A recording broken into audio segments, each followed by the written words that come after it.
Qu'est-ce qu'il y a d'extraordinaire dans Matthieu 25, 30 à 45, la parabole des boucs et des brebis?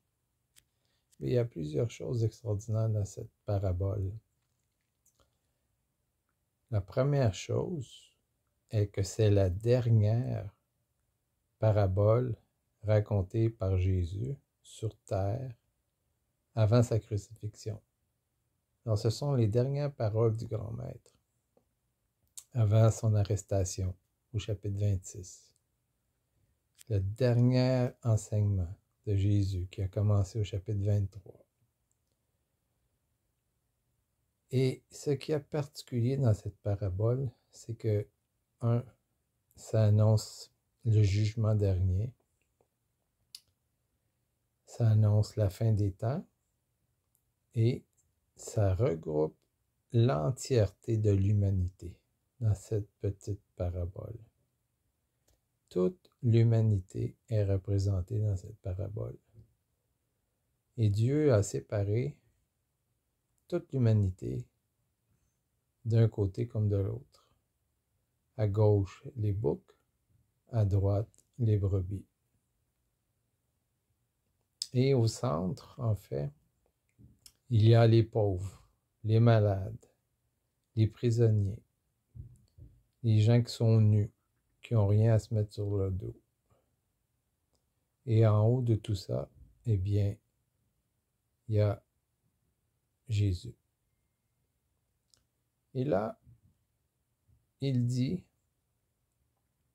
que tous ceux qui ont eu compassion des gens qui sont là, qui sont dans le besoin, eh bien, ces gens-là vont tous se ranger sur le côté droit. Ils vont tous être considérés comme des brebis du grand berger. Et tous ceux qui n'ont pas eu compassion de ces gens-là, les pauvres, les malades, les gens qui sont nus, les gens qui sont dans les prisons, tous ceux qui n'ont pas eu compassion, ils vont être rangés sur le côté gauche. Ils vont être dans la catégorie des boucs. Et que va-t-il arriver aux boucs? Eh bien, ça dit qu'ils iront là où il y a des pleurs et des grincements dedans. L'enfer. Et où iront les brebis? Ils iront au ciel. Et ce qui est particulier dans tout ça, c'est qu'on ne parle pas de foi. On ne parle pas d'église. On ne parle pas de rien de religieux. On ne parle que de compassion. Que ceux qui ont la compassion et ceux qui n'ont pas la compassion. Et c'est comme ça que Dieu sépare les uns avec les autres. Mais là, vous allez dire, mais comment, où est la foi dans tout ça? Eh bien, moi, la façon que je l'ai compris, et je pense que vous allez être d'accord avec moi, c'est que ceux qui ont la véritable foi, la foi transformatrice, suite à la conversion de Jésus, développeront cette compassion-là. C'est une compassion surnaturelle. Et ce qui caractérise ceux qui n'ont pas la véritable foi, ou du moins que la foi n'a pas pris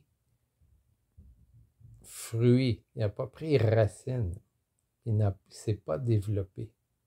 Bien, ceux qui n'ont pas de foi développée, qui n'ont pas une foi qui porte du fruit, n'ont pas de compassion.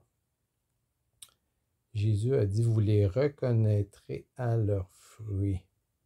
Et Dieu va nous reconnaître à nos fruits. C'est comme ça qu'il va nous reconnaître. Et non pas par des paroles, mais par des actions.